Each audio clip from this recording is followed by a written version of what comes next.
반갑습니다. 우리 삼일교회 성도님들을 축복합니다. 목소리로 또 여러분들을 만나 뵙게 되었습니다. 여러분들 모두가 주님 안에서 더 풍성한 하나님의 은총을 누리시기를 바랍니다. 이번 주간에 우리가 배우는 성경 공부 주제는 예수 그리스도의 가르침입니다. 이 공부를 통해서 우리가 전인격적으로 성장하는, 그래서 하나님께 영광이 되는 그런 복되고 복된 역사가 일어나기를 주님의 이름으로 축원합니다. 기도합시다. 사랑의 하나님 감사합니다. 이번 주간 성경 공부 주제인 예수 그리스도의 가르침을 통해서 우리는 더욱 성경을 깊이 알게 하시고 하나님과 더욱 인격적인 교제를 깊이 맺게 하여 주옵시고, 그래서 하나님 사랑, 이웃 사랑이 더 풍성해지는 역사가 일어나고 우리들은 모두가 다 전인격적으로 성숙되어지게 하시고 영성이 자라고 믿음이 자라고 우리의 성품은 더욱 예수님을 닮아가는 역사가 일어나 우리 모두가 하나님이 어떤 분이신지, 또한 예수 그리스도의 빛을 발하고 향기를 바라는 세상의 빛과 소금이 되는 복되고 복된 모습으로 나아가 세상의 대안의 삶을 살아가도록 인도하여 주시옵소서.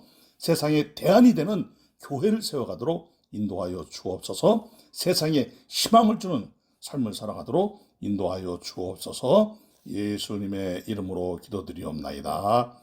아멘, 아멘. 자, 예수님의 3대 사역 하면은 무엇이 생각납니까? 우리가 다 같이 배운 적이 있죠? 예수님의 삼중직이라고 배웠습니다. 예수님의 대제사장의 직분, 선지자의 직분, 왕의 직분, 이것을 가리켜서 삼중직이라 그러지요. 예수님이 이 삼중직을 잘 감당을 하셨습니다. 그런데 다른 관점에서 예수님의 공생의 기간 중 세 가지 사역이 또 있습니다. 그것이 무엇이냐면은 첫째는 천국 복음을 선포하시는 사역이었어요. 그것이 무엇입니까? 회개하라, 천국이 가까이 왔느니라. 이렇게 예수님이 복음을 선포하시면서 사역을 시작하셨죠. 그리고 두 번째는 예수님이 가시는 곳곳마다 말씀을 가르치셨습니다. 예수님의 가르침에 대해서 그때 당시 사람들은 와, 바리새인과 서기관들의 가르침 같지 않아. 정말 귀에 쏙쏙 잘 들어와. 야, 그 말씀이 그런 뜻이었구나. 영적으로 깨어나는 역사가 일어났습니다. 여러분들이 이 공부를 하는 중에 영적으로도 막 깨어나는 역사가 일어나기를 주의 이름으로 축원합니다. 자, 예수님이 세 번째 또 하신 사역은 무엇일까요? 바로 병자들을 고쳐주시는 사역을 하셨죠. 치유와 회복의 사역을 하신 거예요. 여러분, 지금도 치유와 회복은 일어나는 줄로 믿습니다. 예수님의 이름으로 여러분들의 질병이 치료되고 마음의 상처가 치유되고 회복되는 역사가 임해서 더욱더욱 전인격적으로 건강해지고 온 육체적으로도 건강해지고 영적으로도 건강해지기를 주님의 이름으로 축원합니다. 예수님은 특별히 가르치시는 사역에 중점을 하셨습니다. 그래서 예수님이 십자가에 못 박혀 대속의 제물로 죽으시기까지 예수님의 공생의 기간 3년여 동안 중점적으로 하신 사역이 무엇이었습니까? 제자들을 가르치시고 백성들을 가르치시고 이 가르침의 사역을 중점적으로 사역을 하셨는데, 왜 그러느냐? 교회가 앞으로 이 사역을 이어받아서 해야 되기 때문에 그래요. 그래서 여러분들 이번 주간에 배우는 이 성경 공부 주제가 정말 중요하다는 것을 아시고 잘 배우시기 바랍니다. 예수님은 가르침에 있어서 주로 몇 가지를 통해서 가르치셨습니다. 첫째는 설교, 산상설교라든지 감난산에서의 설교라든지 다락방 설교라든지 등등 이런 설교를 통해서도 가르치셨고요. 또 말씀을 재해석을 해주셨지요. 구약의 말씀을 재해석을 해주시면서 또 성경 공부를 하셨는데, 지금으로 말하자면 성경 공부예요. 구약 성경 공부예요. 근데 그 말씀을 통해서 잘 풀어주시면서 이렇게 가르치기도 하셨고, 또 예수님이 가르치신 것 중에 하나가 뭐냐면 비유를 통해서 천국이 무엇인지, 천국은 어떤 곳인지, 신앙생활을 어떻게 해야 되는지, 믿음생활을 어떻게 해야 되는지 이런 것들을 가르쳐 주셨습니다. 그래서 우리가 이번 성경 공부 예수 그리스도의 가르침에 대해서 잘 배워가시기를 주님의 이름으로 축원합니다. 자, 첫째 우리가 배워야 될 것 중에 하나가 뭐냐면 예수님은 구원에 대해서 어떻게 가르치셨을까 하는 거예요. 예수님의 구원에 대한 가르침은 특별히 거듭납니다. 거듭남. 다시 태어나야 된다. born again. 그래서 니고데모에게 가르쳤던 이 말씀은 사도 바울은 어떻게 표현을 하고 있다고 그랬죠? 서신서의 요약이 무엇이라고 했습니까? 고린도후서 5장 17절.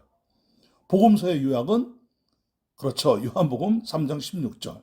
그런데 거듭난다라는 말이 어떤 뜻이에요? 그런즉 누구든지 그리스도 안에 있으면 무엇이 되는 것이다? 새로운 피조물이 되는 것이다. 이전 것은 지나갔으니 보라 새 것이 되었도다 라고 말씀하고 있죠. 자, 그런데 요한복음에서는 뭐라고 말씀하고 있습니까? 하나님이 세상을 이처럼 사랑하사 독생자를 주셨으니 이는 그가 누구요? 예수님이시죠. 예수님을 믿는 자마다 멸망하지 않고 영생을 얻게 하려 하심이니라. 자, 여기서 아주 중요한 것이 하나 있습니다.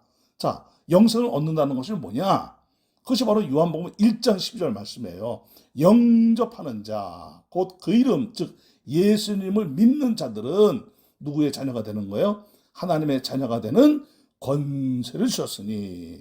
그러니까 거듭남이라는 것은 그냥 단순한 거듭남이 아니에요. 하나님의 자녀로 거듭나는 것이고 새로운 피조물로 거듭나는 것이고, 여러분 우리는 천국 백성으로 거듭난다는 사실을 굳게 믿으시기를 주님의 이름으로 축원합니다. 그래서 이 구원은 오직 누구를 통해서만 이루어지는 거예요? 예수 그리스도를 통해서 이루어지는 거예요. 그래서 예수님은 선한 목자로 이 세상에 오신 하나님의 거룩한 종인 거예요. 마가복음 10장 45절에 뭐라고 말씀하고 있습니까? 인자가 온 것은 많은 사람을 위하여 대속물로 자기의 목숨을 내어주려 함이니라. 여러분, 그렇기 때문에요, 우리가 이 구원이라는 것은 절대로 싸구려 구원이 아닙니다. 그냥 어쩌다 구원이 아닙니다. 어마어마한 하나님의 은혜의 역사요. 위대한 구원이요. 가장 값진 구원이라는 것을 굳게 믿으시기를 바랍니다. 인간으로서는 도무지 해낼 수 없는 구원을 예수 그리스도께서 자기의 몸을 내어주심으로 대속의 제물로, 속죄 제물로, 화목 제물로, 희생 제물로 내어주심으로써 피 흘려 죽으셨는데 그 피를 통해서 우리는 죄 용서를 받고 하나님의 자녀로 거듭난 것입니다. 구원받은 것입니다. 그래서 우리들은 멸망당하지 않고 영생을 얻은 것입니다. 믿으시죠? 그래서 지금 이 순간에도 우리들은 예수 그리스도의 보혈의 강이 흐르고 있는 거예요. 지금 이 순간에도 예수의 보혈에 푹 젖어 살고 있는 거예요. 이것을 우리의 배에서 무엇이 흐른다 그래요? 생수의 강이 흐른다라고 말씀하고 있는 거 아닙니까? 생수의 강은 어떤 의미가 있어요? 생명수의 강이에요.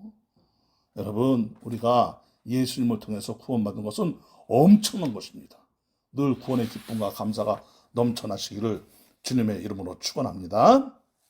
자, 두 번째는 예수님께서 그리스도인의 일상생활에 대해서 가르쳐 주셨는데요.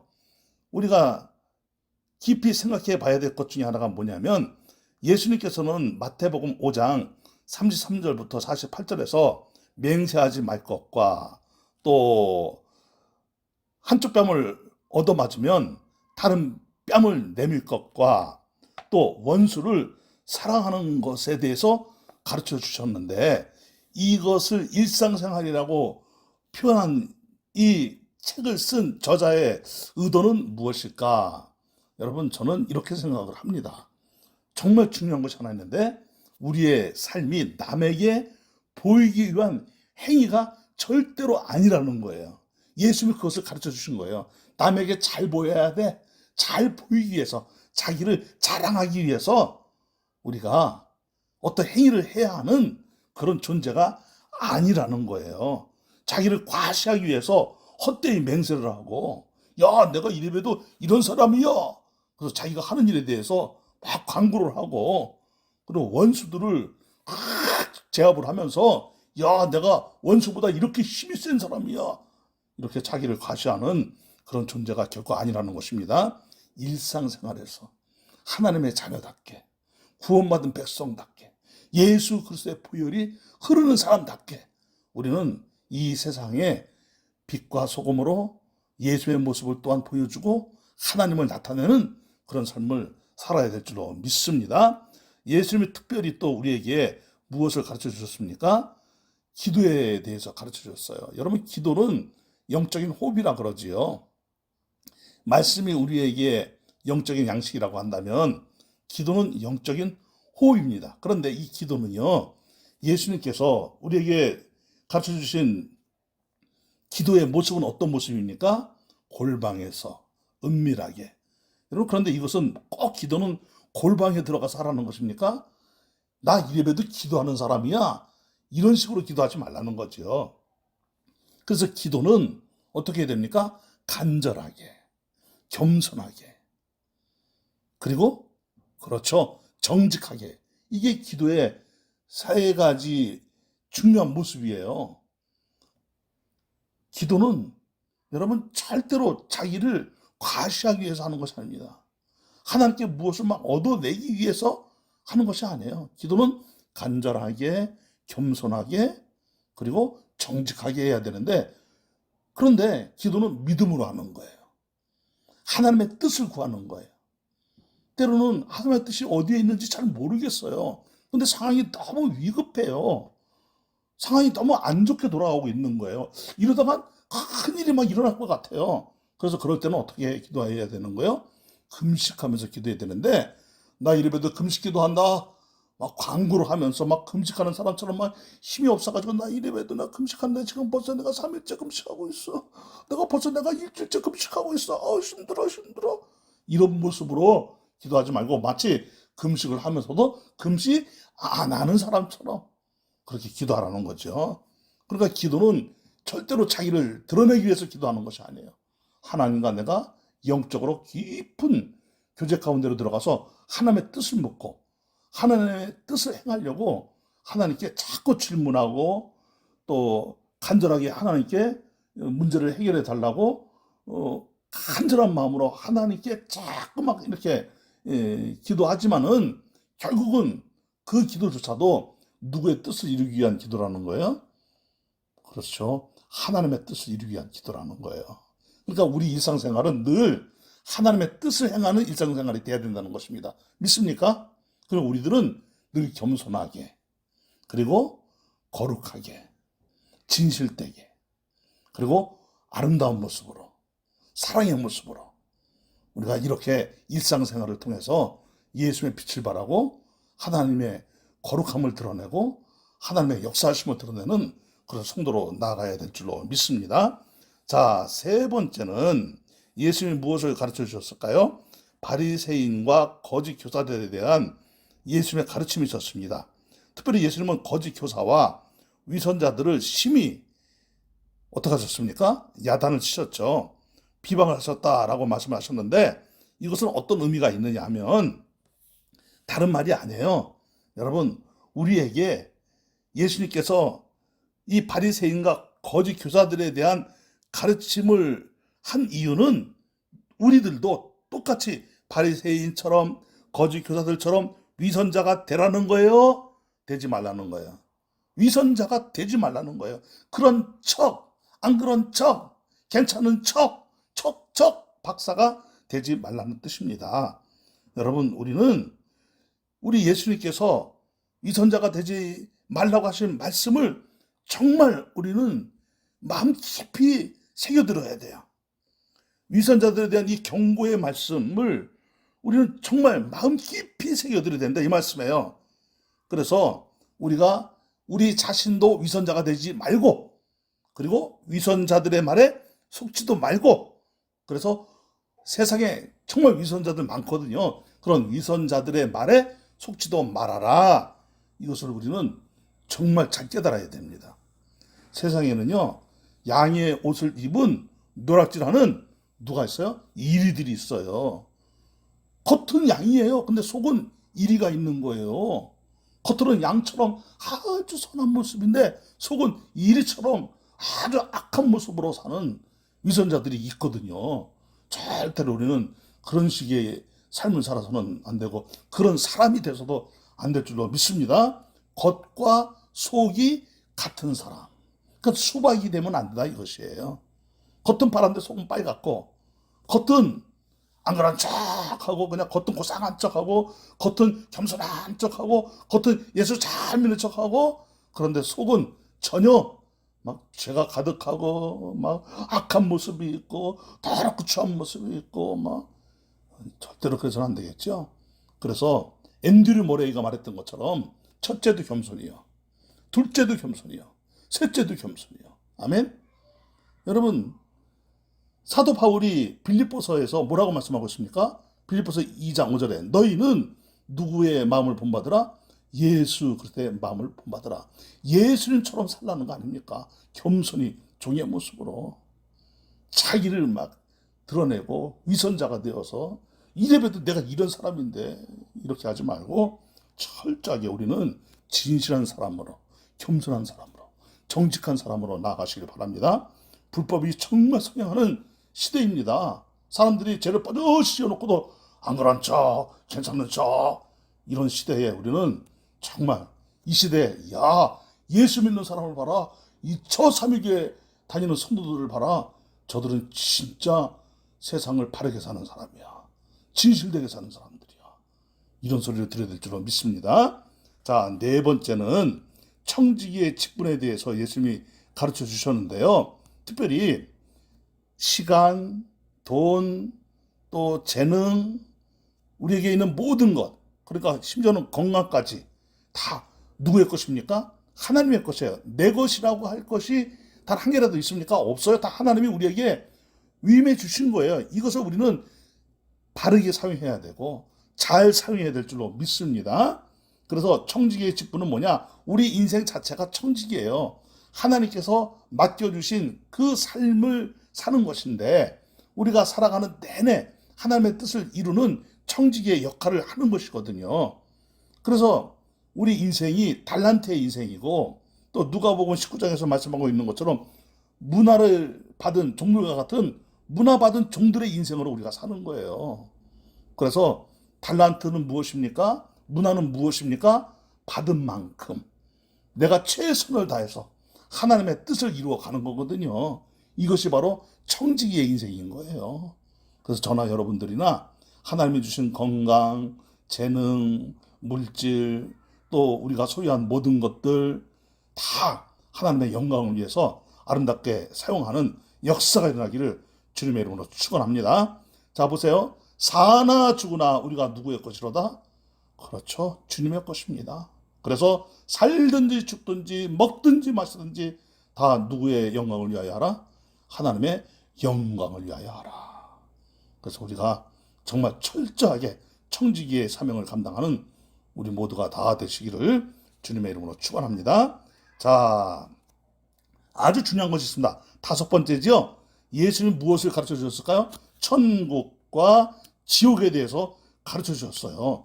보세요. 우리 예수님은요, 천국과 영원한 벌에 대해서 복음서에서만 몇 번이나 언급을 하셨을까요? 무려 70번이나 언급을 하셨어요. 저주받은 자들아 나를 떠나 마귀와 그 사람들을 위하여 예비돼 영원한 불에 들어가라. 마태복음 25장 41절에서 말씀하고 있죠. 우리에게 지옥의 고통을 가장 생생하게 묘사하신 분이 누구십니까? 예수님이셔요. 자, 보세요 여러분. 누가복음 16장 19절로 31절 말씀을 한번 펴보셔요. 이거는 우리가 반드시 읽어봐야 돼요. 우리가 몇 번이고 읽어봤겠지만은 오늘 또 한 번 더 읽어봐야 돼요. 누가복음 16장 19절부터 31절까지 말씀입니다. 자, 오랜만에 성경책 넘어가는 소리도 한번 들어보시고요. 누가복음 19장 몇 절부터요? 19절부터 31절까지 말씀. 자, 누가복음 19장이래 16장. 자, 누가복음 16장.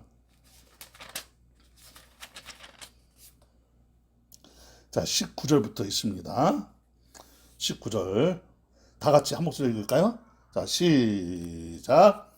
한 부자가 있어 자색옷과 고운 베옷을 입고 날마다 호화롭게 즐기더라.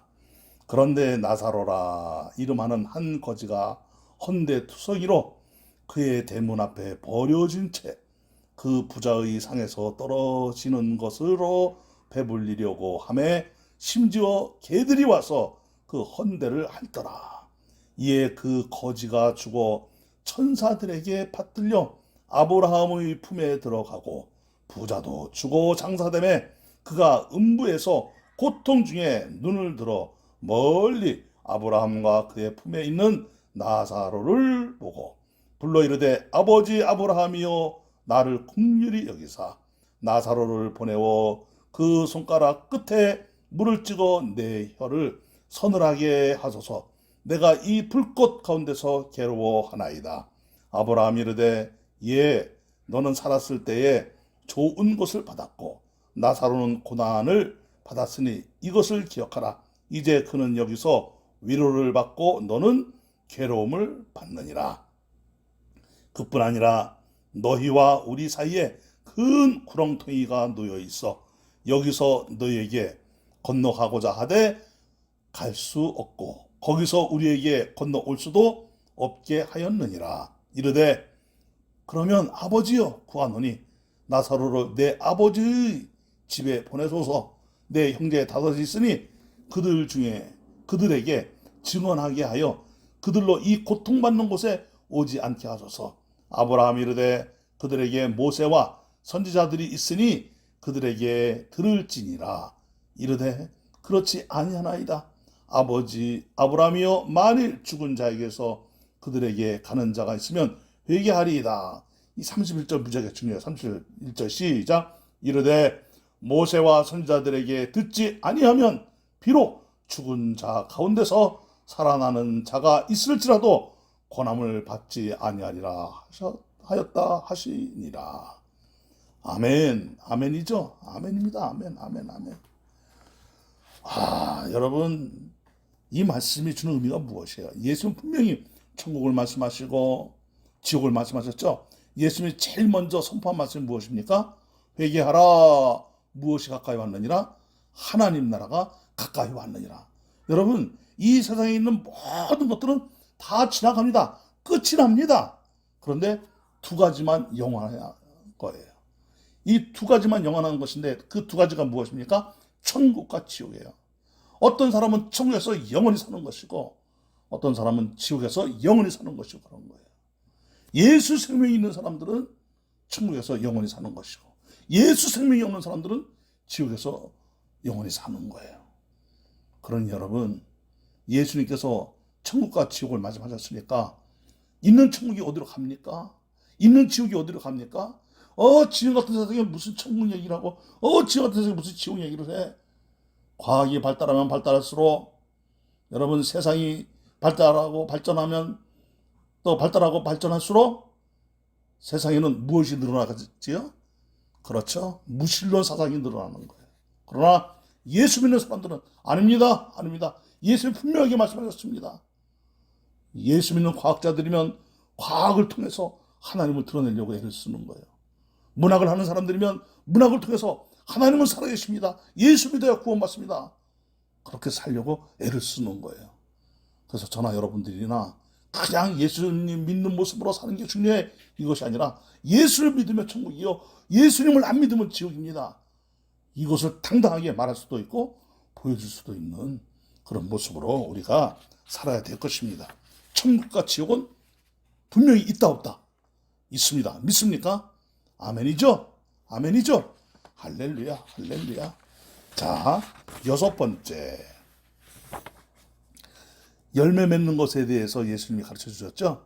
특별히 요한복음 15장 1절부터 17절에서 예수님이 이제 이것을 다락방 설교라고 하는데 포도나무와 아버지와의 관계, 예수님과의 관계를 말씀하셨습니다. 그래서 열매 맺지 않는 가지는 어떻게 된다는 거예요? 예, 그건 다 이렇게 잘려져서 밖에 버리어서 불태워 진다는 거예요. 이것은 무슨 말씀이냐? 예수를 믿는 사람은 반드시 열매를 맺는다, 안 맺는다? 열매를 맺는다는 거예요. 믿습니까? 특별히 예수를 믿는 사람들은 사랑의 열매를 맺습니다. 성령의 열매를 맺습니다. 올해 우리 3.1교회 표어가 무엇입니까? 성령의 열매를 맺는 교회예요. 평생 성령의 열매를 맺는 교회가 되어야 되겠죠? 저나 여러분들이 평생 성령의 열매를 맺는 성도로 살아야 되겠죠? 그렇습니다. 우리는 반드시 예수님을 믿기 때문에 반드시 예수님을 믿는 열매가 반드시 나타나야 되는 거예요. 제가 지금 반드시를 몇 번이나 썼어요? 3번이나 썼어요.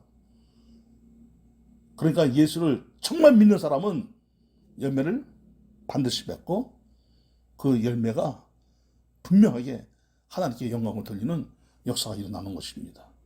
여러분, 우리 모두는 열매를 맺어야 됩니다. 특별히 어떤 열매를 맺어야 된다고요? 성령의 열매, 사랑의 열매를 맺어야 될 줄로 믿습니다. 아멘이죠? 자, 이제 7번째입니다. 예수님은 또 무엇을 가르쳐 주셨을까요? 예언에 대해서 가르쳐 주셨습니다. 특별히 예수님은 AD 70년에 발생했던 예루살렘 파괴에 대해서 미리 말씀해 주셨어요. 여러 가지의 것들을 미리미리 예수님께서 말씀해 주셨지요. 대환란이라든지 특별히 말세 때 일어나는 현상에 대해서 말씀해 주셨어요. 마태복음 24장은 말세 때, 즉 말세 지말 때에, 그러니까 세상 끝이 다가올수록 세상은 어떻게 된다는 것입니까? 정말 엄청난 환란, 풍파, 자연재해, 사람들과의 관계가 깨어지고 하나님과의 관계가 깨어지고 영적으로 막 혼탁해지고 이단들이 들끓고 여기저기서 막 적그리스도가 나타나고 자기들이 진짜 적그리스도인데도 불구하고 내가 그리스도야, 내가 주장하는 게 진짜야 이러면서 막 성도들을 막 혼란스럽게 하고 이런 일들이 일어난다는 거죠. 그러니까 예수님은 앞으로 역사가 어떻게 전개될 것인가도 가르쳐 주셨어요. 여러분, 모든 역사는 성경대로 진행이 됩니다. 성경대로 진행이 됩니다. 믿습니까? 예수님은 성경의 말씀대로 다시 오실 거예요. 세상은 성경 말씀대로 종말을 맞이하게 될 거예요. 자, 그런데 여러분 보세요.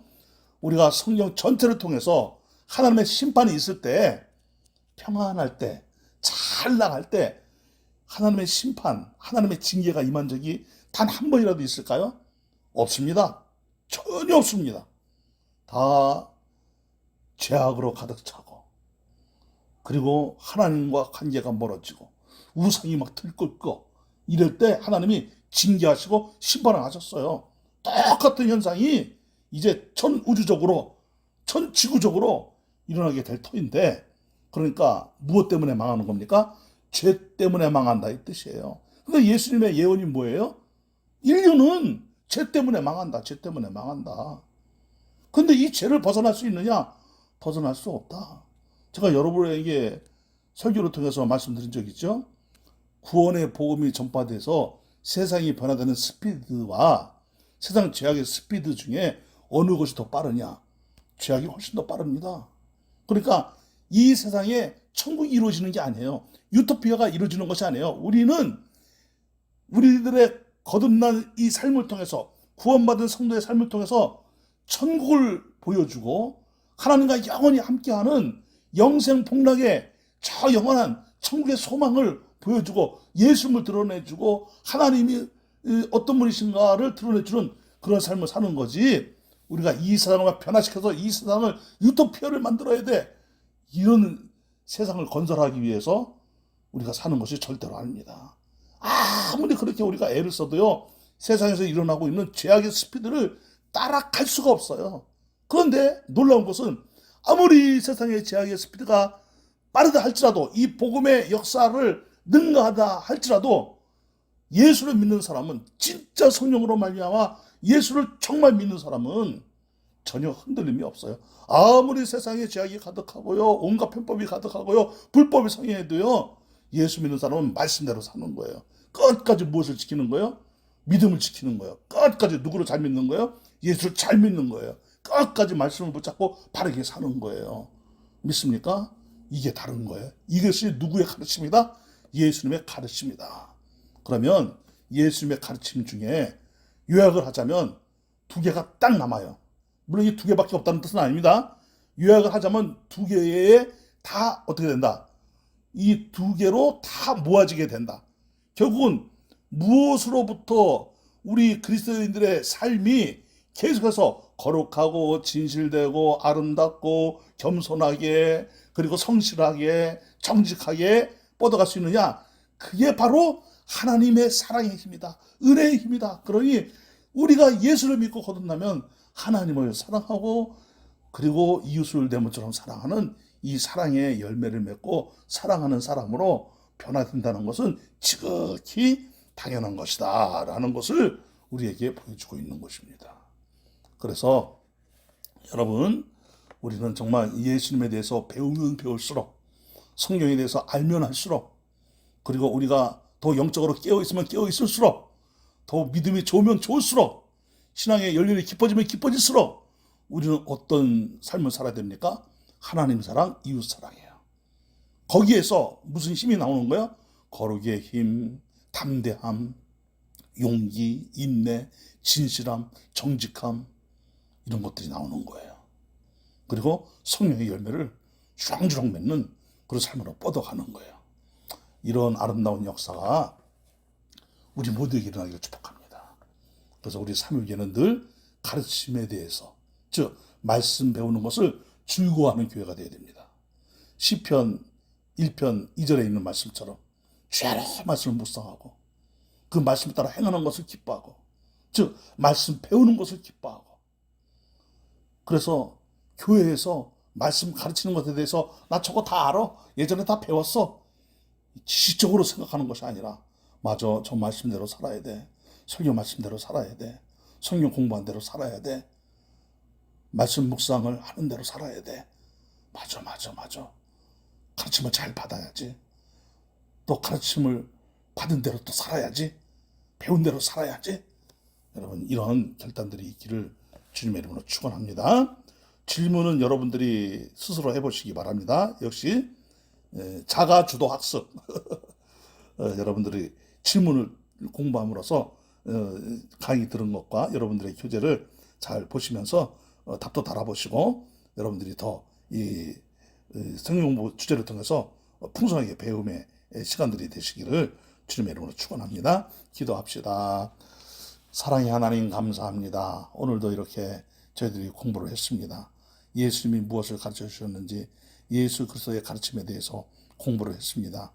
하나님, 단 하나도 헛되이 흘려보내지 않게 하여 주옵시고 우리의 심령에 깊숙이 담아 두어서 이 말씀이 우리의 인격을 움직이고 우리의 영혼을 움직이고 우리의 전 삶을 움직임에 우리는 천적으로 말씀으로 무장하고 이 시대에 하나님의 거룩한 역사를 펼쳐가는 진정한 그리스도인의 삶이 되도록 인도하여 주옵소서. 셀 모임에서 오늘 공부한 것들을 함께 나눌 때 풍성한 은혜의 시간이 되도록 인도하여 주시옵소서. 간절히 기도하기는 하나님, 우리 사랑하는 성도들 몸이 아프신 분들이 있습니다. 주여, 주님의 치료의 손길로 어루만져 주시고 주님의 치료의 광선을 발하여주셔서 깨끗이 나음받고 치유되고 회복되어서 건강한 모습으로 살아가도록 인도하여 주옵시고, 말씀을 또 함께 공부하면서 이 또 성경 공부를 통해서 영혼도 더욱 건강해지고 더욱 성령 충만해지는 역사가 일어나도록 인도하여 주시옵소서. 감사를 드리옵고 예수님의 거룩하신 이름으로 기도드리옵나이다. 아멘. 아멘. 할렐루야. 감사합니다. 정말 복되고 복된 또 셀몬 시간들이 되시길 바랍니다. 축복합니다.